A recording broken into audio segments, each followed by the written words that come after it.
Praise the Lord. Shrimati Charles Cowman గారి రచనల నుండి ఎడారిలో సెలయేర్లు అను గ్రంథము నుండి అనుదిన ధ్యానములు. మీరు సత్యమును గ్రహించెదరు, అప్పుడు సత్యం మిమ్మును స్వతంత్రులనుగా చేయును.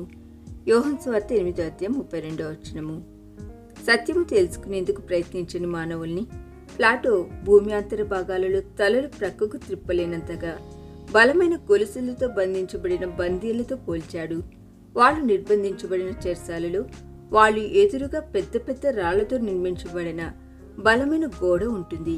వాళ్ళ వెనుక వాళ్లపైన భీకరమైన అగ్నిజ్వాలలు చెలరేగుతున్న రహదారులుంటాయి. ఆ రహదారుల్లో బరువులు మోసుకుంటూ సంభాషించుకుంటూ పాటలు పాడుకుంటూ ప్రయాణం చేస్తున్న బాటసారులుంటారు.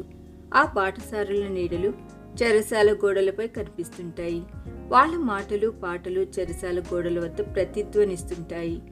చీకటి చెరసాల్లోని బందీలు గోడలపై తమకు కనిపించే నీడల్ని, నిజమైన మనుషులని, తమకు వినిపించే ప్రతిధ్వనుల్ని, మాటలని పాటలని భ్రమపడుతుంటారు. తమ చుట్టూ శూన్యతను సృష్టించుకుంటూ గాఢాంధకారంలో నివసించే ఈ వ్యక్తులు ఎంత దౌర్భాగ్యులు! కళ్ళకు స్పష్టంగా కనిపించే సత్యాన్ని గ్రహించలేని వాళ్ళ హృదయాలు ఎంత మొద్దుబారినవి! అలాంటి వాళ్ళు నిజమైన వెలుగుని ఒక్క క్షణం చూడగలిగిన ఈ లోకమనే రంగస్థలపు మసక వెలుగుల్ని చేతరించుకుంటారు.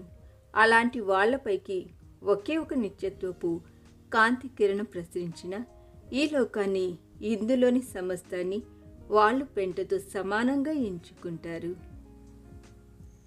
ఈ దిన ధ్యానము మనందరి ఆత్మీయ జీవితమునకు ఆశీర్వాదకరముగా ఉండునుగాక. ఆమేన్.